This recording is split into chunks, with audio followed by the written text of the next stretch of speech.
Well, hey there, buddy, old pal. It's been a hot minute since we've seen you or used you. It's been like 8 or 9, 10 days. So let's see if you still even work. I guess I need to put a battery in too. Oh, y'all, it's been 8, 9, 10, something like that days since I've been able to get out and fish and make any kind of videos. But that's part of having a job and trying to run a YouTube channel. So we're just going to ride around for a couple hours this evening and see what we can catch. We're back at the boat ramp where we've caught the walleye and yellow bass, white bass, stuff like that. We're just going to play around with some BFS stuff here and maybe hit another spot, see what we can catch.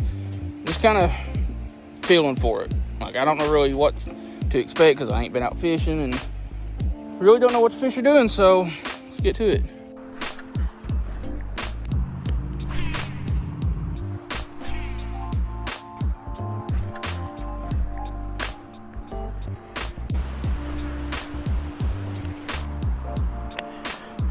Well, it appears that there's nothing in this particular little spot here. I mean, there's a bunch of little shiners and minnows and stuff like that swimming around right here, but nothing that really wants anything I'm throwing, so let's move on to another spot. Well, we're not where I wanted to fish, but I don't want to drive around anymore. I've spent enough time driving around trying to find somewhere, and I'm not too keen on fishing this spot for one real good reason, and I'll show you why. See, this bank spot right here, you used to be able to walk all down here past these trees. That one used to be standing straight up. Well, this one, it is now leaning toward the water. All of these over here are leaning toward the water. So this bank is washing away pretty badly. And you can usually tell about how much it's washed away, like down here, just by looking at where it meets the road. Like right there is a little drop off from where the bank is sinking away. That has dropped about 5-6 inches in the last year. So before too long, you're not even going to be able to park at this spot because of erosion and stuff like that, but that's part of it. It's been flooding a lot here lately. So anyway, enough yapping. Let's see if we can catch a couple of fish. Alright, you'll have to probably forgive me for the glare because it's just pretty bright. But anyway, just using a 5.9 Kestrel featherweight and what's basically a drop shot style, if it'll stay still for a second, a drop shot style rig, just a tiny little hook with a piece of worm, a couple of small split shots. I've seen a couple of things popping right here, but whether or not we'll catch them remains to be known.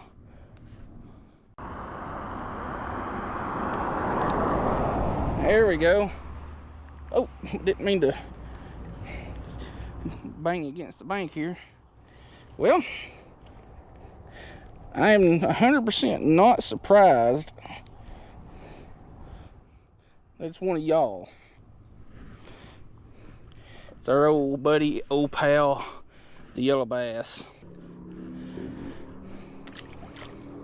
Now, that one, you know, as tiny as that was, actually, like I've said before, felt pretty dang good on this Kestrel featherweight.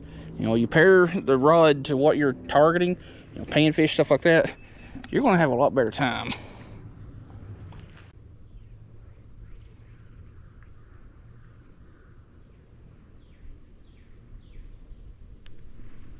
Got you. That's something a little bit nicer.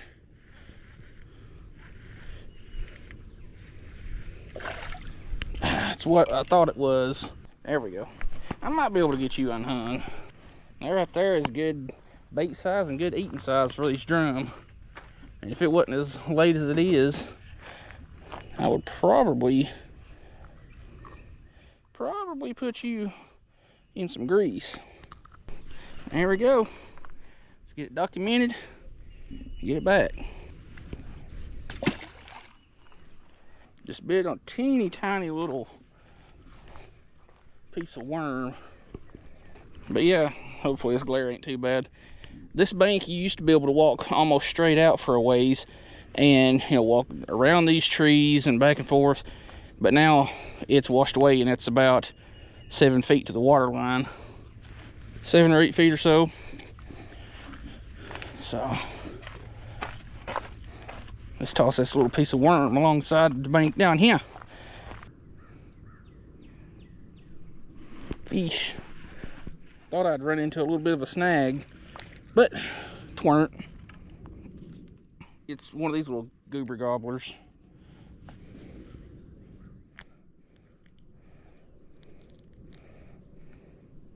Oh, what's up your eye? This side is poking out a lot farther than that side is.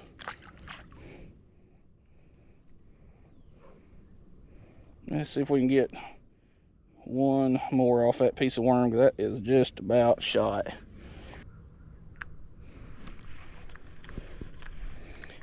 Whatever is down there is just entirely too small to get even this micro hook down. So let's just put us another piece of worm on. See if we can catch another Mondo beast. Alright. Yeah, this is my typical just going out and fishing for whatever kind of stop. Like, I just record my little fishing stops and put them to YouTube.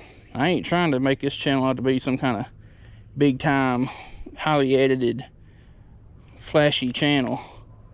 I'm a dude with a camera and a fishing rod. Gotcha. I'm gonna let you try to swim away from that bank. Seriously?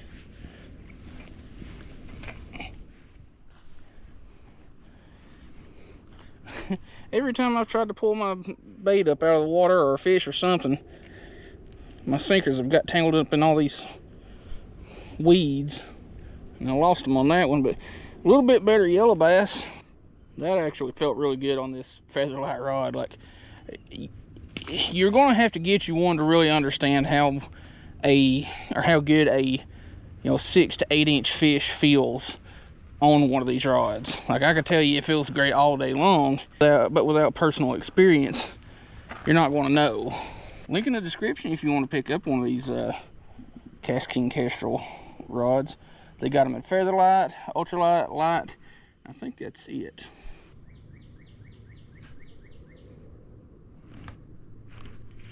Got it. That was a lucky catch.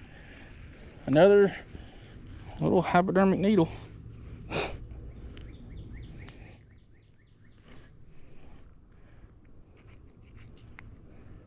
Monster.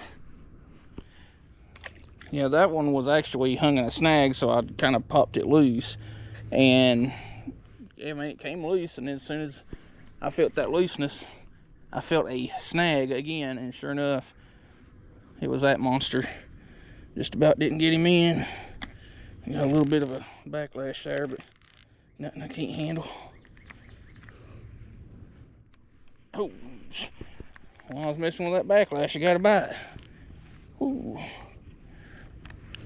And that reminds me, and this applies to any bait caster, but I found it more so with BFS reels. If you've got a little bit of an overrun or backlash, don't free spool it and pull it out, because all that's going to do is loosen the line up, and all that line's going to try to pop loose as you're pulling that tangle out. What you'll want to do is just leave your reel engaged and just loosen your drag. That way it keeps tension on it as you pull that that loose line out. Oh, that's not really much nicer, but it'll count. Spicy little red ear for sure. I mean, it ain't very big, but that one definitely hit with some authority. Oh, a couple of ways you can tell a bluegill from a red ear. Red ear sunfish usually do not have vertical bars and the real dark colors along its back. They do have that little orange patch right behind the operculum or ear flap, and the mouth on them, if you can tell, is pointed a little bit more downward, and is usually about the same size as a bluegill.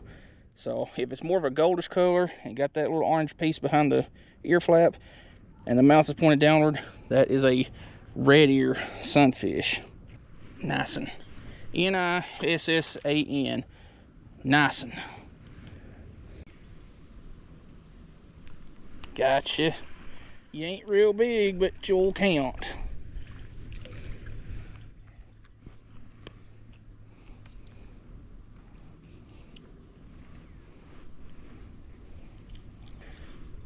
El Monstro. El Gigante. Alright, fresh battery put in. And I tell you what, these fish are going to have to hurry up and start biting a little bit better. It's like 20 after 8. And I've got another video that I need to put together. It's a little unboxing thing for Discount Tackle, but I need more than just a couple of fish for this video. Now, I know there's a good portion of y'all that wouldn't really care how many fish are in a video because it's a fishing video. But it just irritates me if I don't have a certain amount of fish in the video because it just ain't worth watching.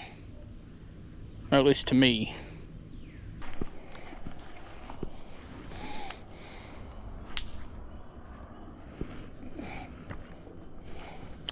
That was not good. I should have known better than try and cast with the room that I had to work with there.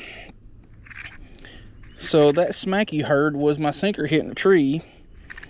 So now I have a real backlash to get out of here. Fortunately, it's not like bad. I can get most of it out.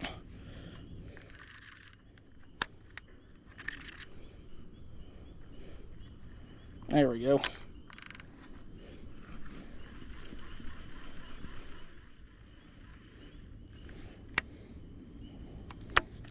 I have had a few backlashes that were just, they were bad. They were not fun to deal with. They were definitely those kind that you'd pretty much just take a torch to the line or start cutting and hope for the best.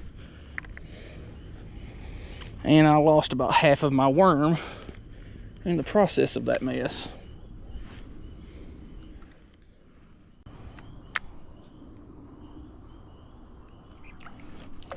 I figured that would happen.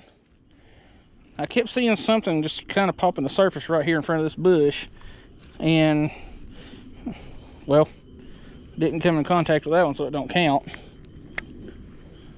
So I just pulled out a little bit of line, flipped it over there. See if we can do it again. Yep.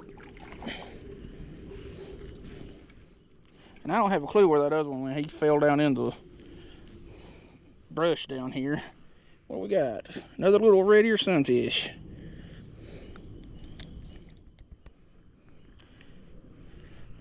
I'll just screenshot my other one. Let that one get back.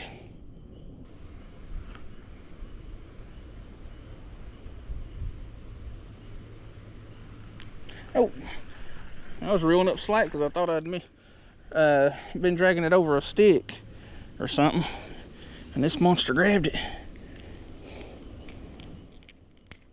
Oh, that's 2 fish on these little cricket hooks and no gut hook. I think what it is, the way I've been using them, it's been split shot above the hook kind of deal. You know, that's poor man's Carolina rig. There's a lot of slack line there and they can pick that up and get the hook down. With this right here, the line is for the most part tight, so they're not being able to get it down into their gullet. And with this rig, got a little bit overrun there. And with this rig, keeps it up off the mud and all that, so it's easier for them to find it. Another one. And they're all going straight for this bush next to me and causing me to get tangled.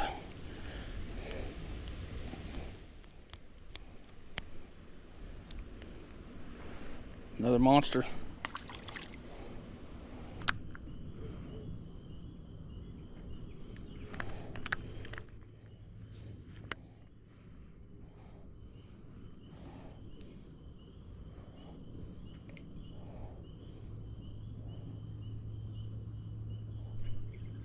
Another one.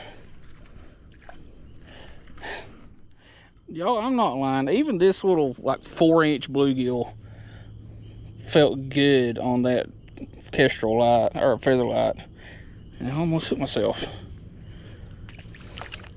But apparently there's a couple like right here in between this log and this bush. What I'm doing is just pulling some line out and just flipping it in there.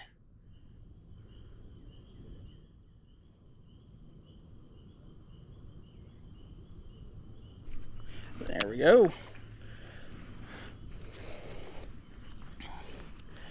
It ain't anything big, but hey, it's a number. Numbers of fish is more important to me than size of fish. And now all that crap's tangled up.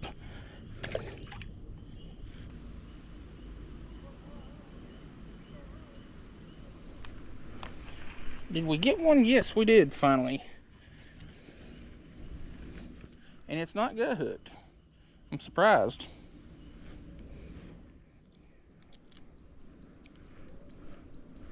Monster.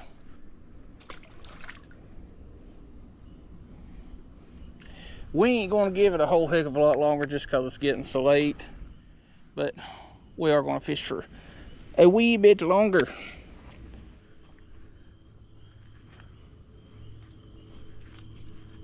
Yeah, the casting right here in between these trees just ain't going to happen.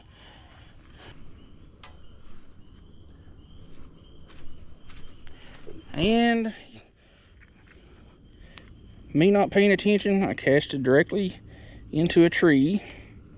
Now I'm tangled up somehow on my hook keeper and a backlash, and now on the brush in front of me. Now I ain't getting that one back.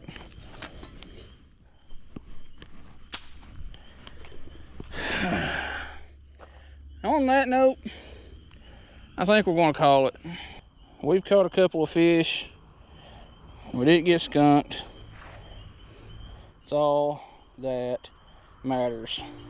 Alright, well, we're calling her quits. That was one snag, and I didn't want to deal with tying up another one. I've snagged and broke off enough times today. Too many. Like, the amount of times I have snagged and broke off is too damn high.